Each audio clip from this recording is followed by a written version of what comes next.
ఆ పోరాటంలో నేను ఒక భాగస్వామిని కావాలని, ఆ ధైర్యాన్ని నాకు రాజశేఖర్ రెడ్డి గారు ఇస్తారనే ఉద్దేశంతో నేను ఇవాళ ప్రతిజ్ఞ చేశాను. నేను చేవెళ్లలో రాజశేఖర్ రెడ్డి గారు పాదయాత్ర ప్రారంభించినప్పుడు ఒక 2 రోజులు నడుద్దామని వెళ్ళాను.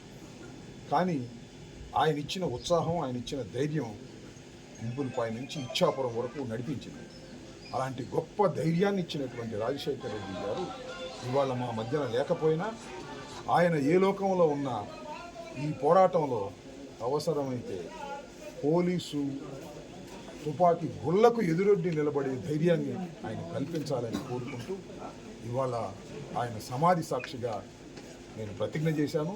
ఈ ప్రతిజ్ఞ నేను చేసింది మాత్రమే కాదు, ఈ రాష్ట్రంలో వైఎస్ఆర్ కాంగ్రెస్ పార్టీ శ్రేణులన్నీ కూడా ఇదే ప్రతిజ్ఞతో ముందుకు వెళ్ళాలని, ఈ కూటమి ప్రభుత్వాన్ని ప్రజాస్వామ్య పద్ధతుల్లో కూల్చి జగన్మోహన్ రెడ్డి గారిని అధికారంలోకి తీసుకురావాలని ఏకైక ఉద్దేశంతో, పట్టుదలతో మేము ముందుకు కదలాలని కోరుకుంటున్నాం.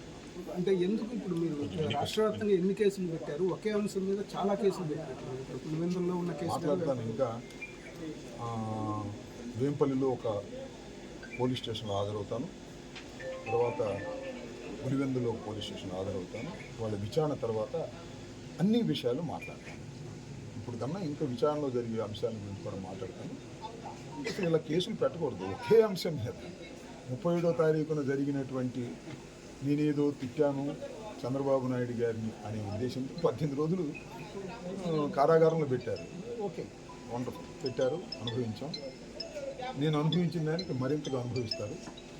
ఈ 2 కేసులు కూడా అదే కేసులు, కొత్త కేసులు ఏం కాదు. సరే, ఆ కేసుల్లో వాళ్ళు ఏం అడుగుతారో ఏం చెప్తారో చూసిన తర్వాత డీటెయిల్గా మళ్ళీ నేను ప్రస్తుతం మాట్లాడతాను.